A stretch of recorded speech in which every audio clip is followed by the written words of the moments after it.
Okay, makarusi gala. So ito na ang ating 30mm na karburador. So ilang buwan kong pinoproblema, no? Hirap siyang pandarin, birit, namumugak. Pero sa ngayon na ako'y nagre-research din sa YouTube, malaking tulong din ng YouTube. At ito nakita ko nga, pwedeng magpalit ng carb. So pwedeng 28mm.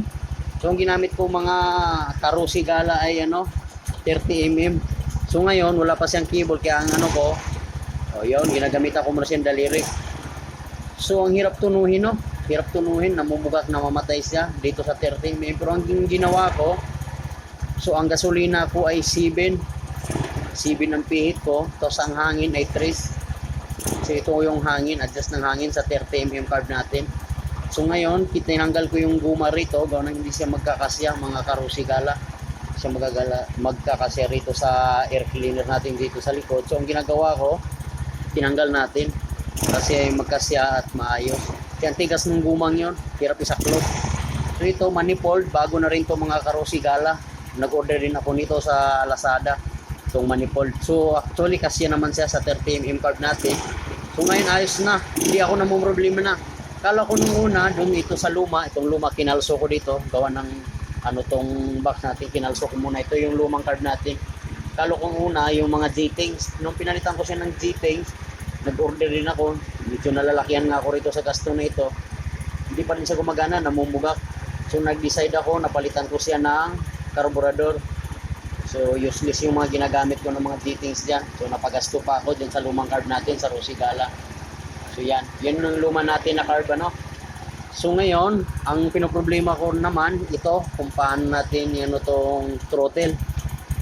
So ang ginagawa ko naman, ang luma mo na ginagamit ko, hindi pa ako naka-order nung talagang sa 30mm na throttle cable. So ginagawa ko naman ito, nilalagaro ko siya, pinuputulan gawa ng mahaba yung kable niya. Kaya puputulan ko siya. So sariling diskarte ko na lang. Pero at least narinig nyo naman kanina yung under natin sa 30mm carb.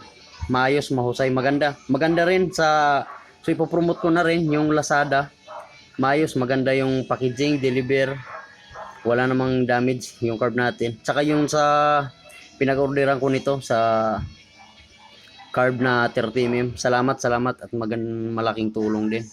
So hanggang riyan lang, no? At least napagana natin at nawala na yung pinoproblema kong namumugak at walang hatak. So ngayon, so narinig nyo naman kanina, binibirit natin, maayos ang kanyang tunog at saka basta maganda. So yung sa nga pala dito sa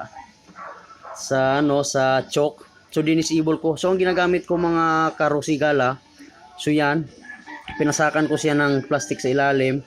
So bago ko siya nilagyan ng pandikit. So ito naman, nakita nyo may piso. So piso na lang ang hinarang ko para talaga na hindi sisingaw at saka hindi rin bumubulwak ang gasolina rito sa tabi. Kasi butas yan butas yan. Yung choke yan, yung choke niya.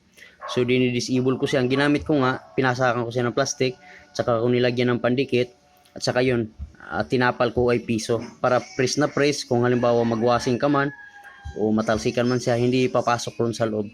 So aware tayo dun sa sa tubig kung papasok man yan. Safety rin siya, medyo secure naman, ayos naman ang pagkagabi. Okay mga karusigala, hanggang riyan lang. Salamat.